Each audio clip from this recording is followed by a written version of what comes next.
សួស្តីអ្នកទាំងអស់គ្នាจากថ្ងៃនេះនាងខ្ញុំលីណេសូមជម្រាបអ្នកទាំងអស់គ្នាឲ្យទៅមើលការធ្វើម្ហូបមួយមុខដែលមានឈ្មោះថាមីយ៉ាហ្គូដែលជាម្ហូបកូរ៉េផងដែរហើយម្ហូបនេះគឺខ្ញុំចេះអំពីអ្នកធ្វើជនជាតិកូរ៉េម្នាក់ដែលគាត់បានបង្រៀនមកដល់នាងខ្ញុំផងដែរឥឡូវសូមទៅមើលទាំងអស់គ្នាចាអ្នកទាំងអស់គ្នាជាដំបូងគឺយើងត្រូវមានសារាយយើងត្រូវមានសារាយជាដំបូងយើងយកសារាយនេះទៅដាក់ត្រាំទឹកឲ្យវារីកសិនដើម្បីយើងងាយស្រួលក្នុងការស្លចាអ្នកទាំងអស់គ្នាអញ្ចឹងបន្ទាប់ពីសារាយយើងត្រាំរួចហើយវារីកបែបនេះអ្នកទាំងអស់គ្នាអញ្ចឹងគឺយើងលាងកញ្ឆោបមកដាក់ទឹកច្រែង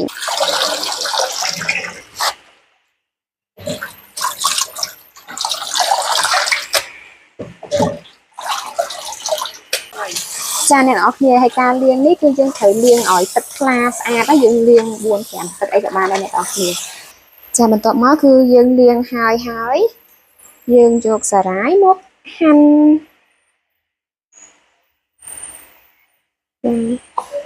អ្នកនរគ្នាអាចហាន់មួយចង្អុលដៃមួយចង្អុលដៃក៏បានដែរព្រោះពេលយើងស្ងោរទៅគឺងាយស្រួលញ៉ាំ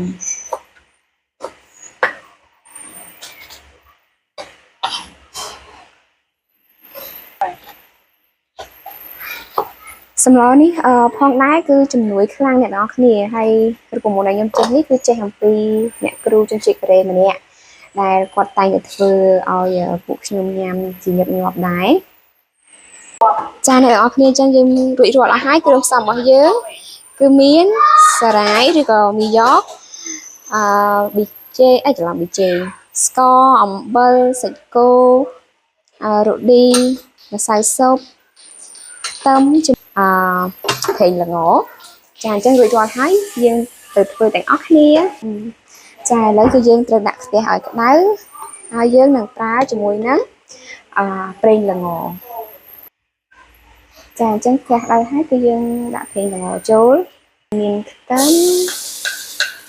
ពេលដែលយើងដាក់ប្រេងល្ងគឺឈ្ងុយហ្នឹងអ្នកនរគ្នាបើយើងអត់មានប្រេងល្ងទេយើងអាចប្រើប្រេងសណ្តែកធម្មតាក៏បានដែរបន្ទាប់មកគឺយើងដាក់សាច់គោរបស់យើងសាច់គោនេះគឺខ្ញុំប្រើ3ខាំអ្នកទាំងអស់គ្នាអាចហើយប្រើនេះគឺក៏បានដែរយើងអាលីងសាច់ឲ្យឆ្អិនដូចធម្មតាយើងឆាសាច់ធម្មតាទូទៅចឹងហើយបន្ទាប់ពីសាច់យើងរៀងឆ្អិនបន្តិចហើយគឺយើងដាក់ម្សៅស៊ុបចូលអ្នកទាំងអស់គ្នាដាក់ម្សៅស៊ុបហើយយើងដាក់ស្ករមួយស្លាបព្រាមួយចិបទេអ្នកនរគ្នាហើយអំបិលមួយចិបដែរព្រោះស្លនេះគឺយើងធ្វើយ៉ាងសាបទេអ្នកនរគ្នាយើងអត់អាចនេះដល់ស្រាប់ហើយគឺជាកូរ៉េគាត់ញ៉ាំដែរសាបហើយម្ហូបនេះគឺជាកូរ៉េគាត់ញ៉ាំជាមួយយើងដែរអញ្ចឹងយើងឲ្យដែលរសជាតិគាត់អាចទទួលយកបានហើយមួយទៀតរបៀបខ្ញុំធ្វើនេះគឺមានការខុសប្លែកពីជនជាតិគាត់ផ្ទាល់បន្តិចពីព្រោះ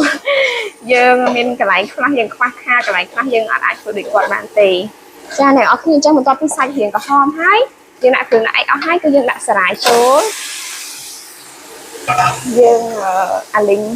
សារាយនេះចំពុះសិន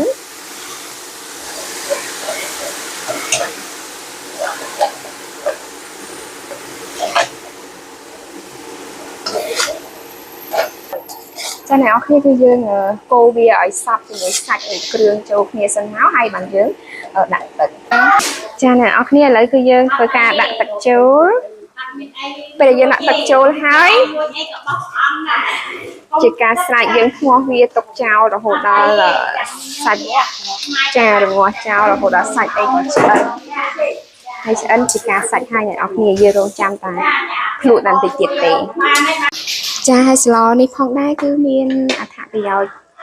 ខ្លាំងនិយាយយើងញ៉ាំគឺបើឈាមជនជាតិកូរ៉េគាត់បានប្រាប់ខ្ញុំថាស្លនេះសម្រាប់ស្ត្រីដែលគាត់ទើបតែសមាកូនហើយឬក៏ទើបតែវះកាត់ហ្នឹងគឺញ៉ាំទៅគឺបើឈាមបើកម្លាំងដល់គាត់នេះគឺតាមប្រពៃណីឬក៏ជាវប្បធម៌មួយដែរនៅក្នុងប្រទេសកម្ពុជាយើងអ្នកដែលសម្រាលកូនហើយយ៉ាងគាត់ឆ្លងទន្លេហើយគឺចាស់ភាគច្រើនគឺគាត់ថាញ៉ាំជើងជ្រូកខម្រេចបើដល់ស្ត្រីដែលទើបតែ ឆ្លងទន្លេហើយចំណែកឯជនជាតិកូរ៉េគឺគាត់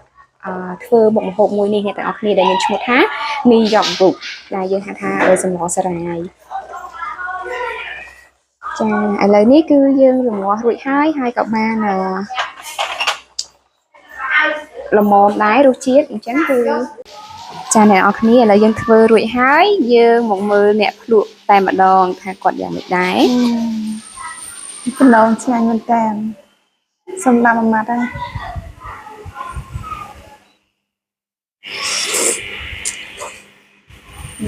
មើលតែមាត់ទៅក៏ដឹងដែរអ្នកនរគ្នា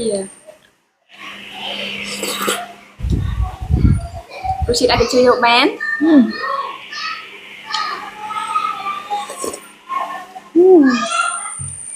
មួយទៅកូនហ្មងអូខេអរគុណច្រើនអ្នកទាំងអស់គ្នាសម្រាប់ការទស្សនា